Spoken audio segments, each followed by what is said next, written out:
The cross was never the pain. When people speak of my suffering, they often remember the cross. They picture the nails, the crown of thorns, the blood that stained the ground. But my true pain was never the cross itself. The cross was heavy, yes, but it was not the weight of wood that burdened me. It was the sorrow of God's heart. It was the distance between the Creator and His creation, between a father who loved deeply and children who no longer recognized His voice. Every step I took toward Calvary, I felt the ache of that separation. Not the pain of my body, but the grief of seeing humanity chase shadows instead of light, seeking peace where peace could not be found. When they struck me, I did not curse them. When they mocked me, I did not respond. Because I saw something beyond the cruelty. I saw blindness. I saw fear. I saw hearts that had forgotten love.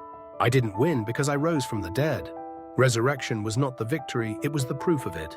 The real victory was love that refused to die. It was the moment I said, "Father, forgive them," and meant every word. It was when I gave up my spirit, and the veil tore open, and for the first time since Eden, humanity could walk freely into the Father's presence again. The nails didn't hold me there. Love did. I could have called down angels. I could have silenced the storm of hate in a word. But I stayed. I stayed because you were worth it. Every drop of blood had a name. Every tear I shed carried a face. And even as my body weakened, my heart whispered, "They will understand one day." When I breathed my last, heaven did not mourn in defeat. Heaven stood still because redemption had been written. I wasn't sad because my life was short.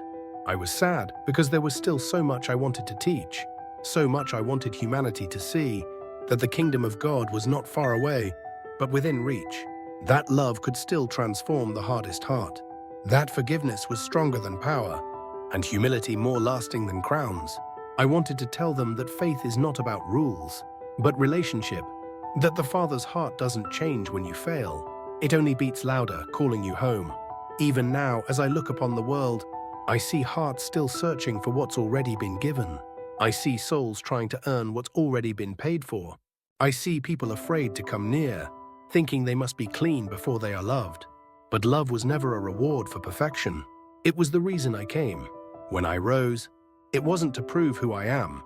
It was to show who you are.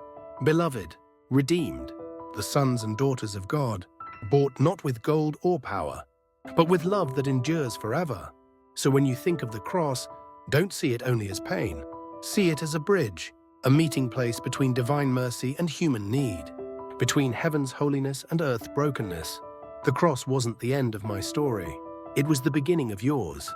And now I wait patiently for each heart to come home, not in fear, but in freedom, not out of duty, but because they finally understand what love has done. My child, you were the joy set before me. You were the reason I endured the shame. You were the hope that kept me there. When others thought I was defeated, the cross was never the pain. It was love revealed.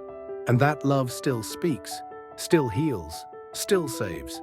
And I am still here, always, waiting, watching, loving, until every heart remembers again why I came.